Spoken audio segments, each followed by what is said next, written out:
four main sections. The first one, a brief introduction, followed by the methodology used during the thesis, and there are critical sciences and some identified theoretical gaps. And finally, we conclude our thesis.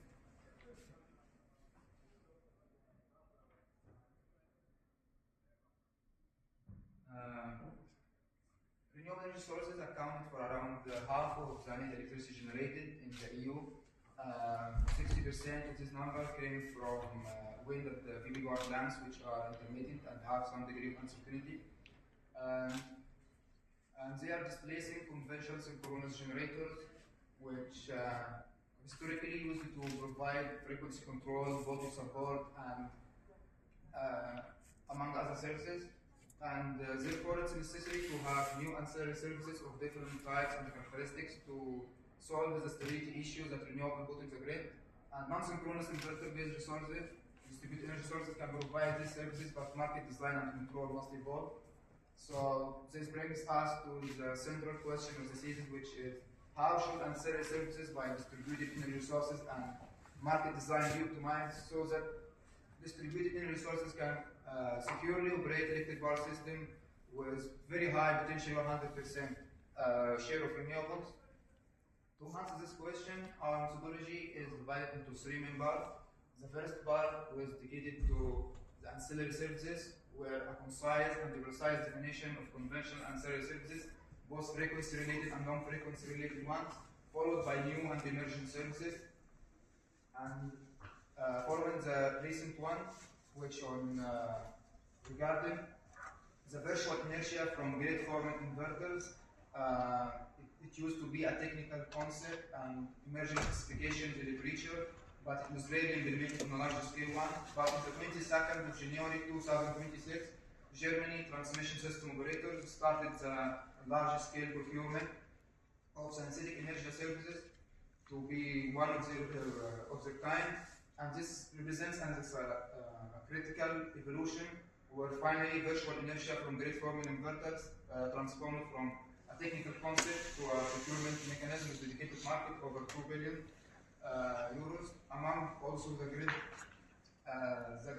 serving and grid-forming capability of the UK that supports several ancillary services, of which short circuit level and inertial response. And then the second part is dedicated to market and taxonomy, where an overview of the electricity market in the EU was introduced, followed with special attention to the phase out of replacement reserve because of the reforms and the transition from the hourly basis to the 15-minute basis in 1st of October 2025. Which represents a significant improvement towards have a better predictability and lower imbalance in the electricity market. And then a construction of a technology-neutral ancillary services is introduced so that all flexible resources can participate if they meet certain performance characteristics, and then a systematic mapping of each ancillary service to each potential providers. And then the third part was dedicated to literature review, where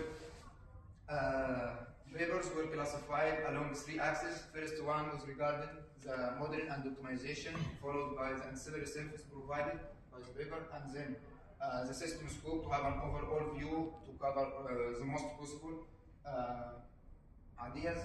And during the literature review, it showed a general overview and general point that distributed energy resources can, in microgrids and the virtual power plants, can provide most voltage, frequency, and congestion-related ancillary services, and that mathematical programming can reduce the operating cost by up to 40%, and thus help reduce the renewable resources curtailment.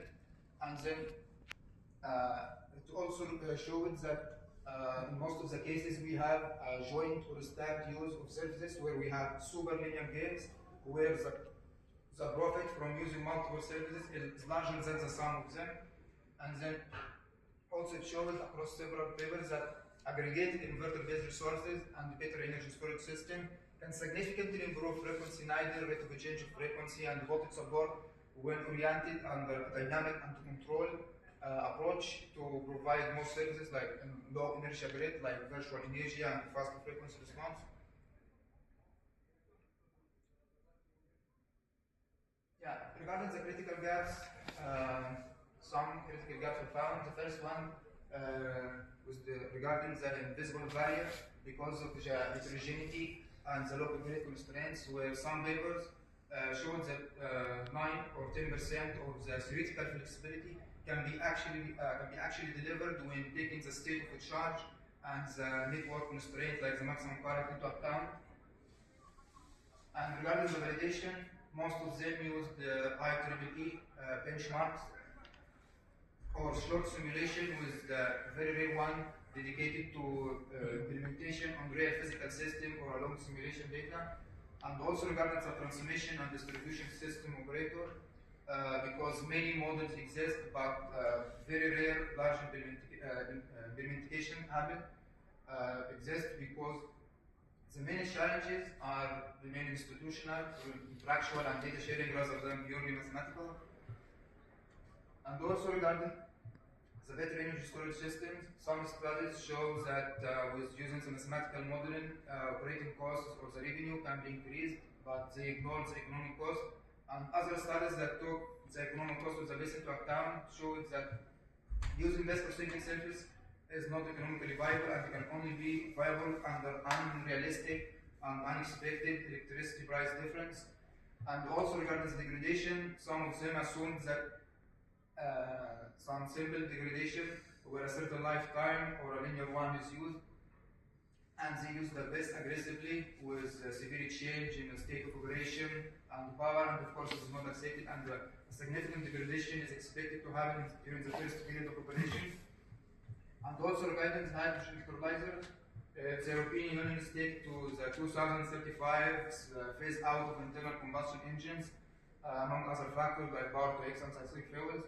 It's expected that hydrogen production can consume up to 25% of the EU electricity and the electrolyzers by 2025, and yet they are rarely modeled as a year flexibility provider.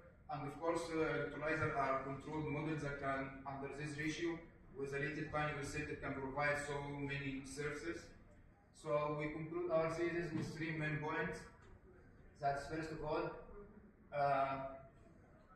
BASE is a promising technology that along all literature shows that it can have fast frequency response and storage among other frequency reserve in much faster, much higher ramp rates than conventional power plants in a matter of milliseconds, but it can only be of economic value when it's used like dynamic periodization of stacked surfaces, where we can use lower revenue service like energy arbitrage during the normal operation, and then the frequency regulation and the voltage support during short circuit during the rare abnormal operation of the grid, or as a byproduct like in the case in UPS in data centers, or in the case of electrified conveyors.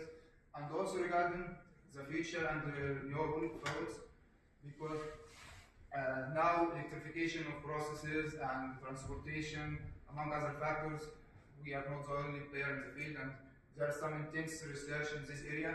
And of course, most of these processes are flexible and much more important as dispatchable. It's much easier to storage than the chemical one.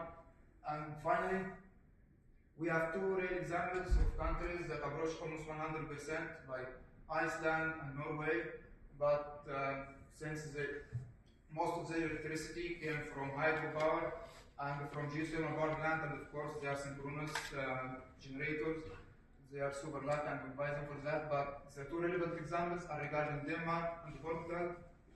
Denmark has one of the most stable electric grid in Europe.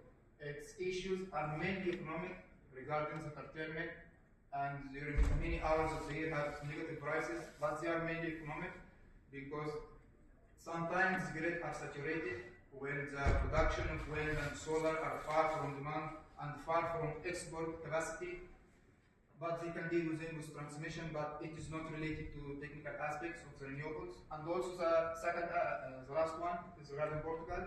It shows that it can work on many hours on 100% renewables, but sadly, the 2025 blackout shows some vulnerabilities in the system with low inertia, and intensely factual report shows that it was mainly due to excessive voltage, and now they're investing in having base to solve the problem of low inertia among the storage and black start capability and frequency response. So yeah, we can answer our question with yes, it's possible to have 100% electric power systems, but there are challenges to overcome and deal with. So thanks for your attention.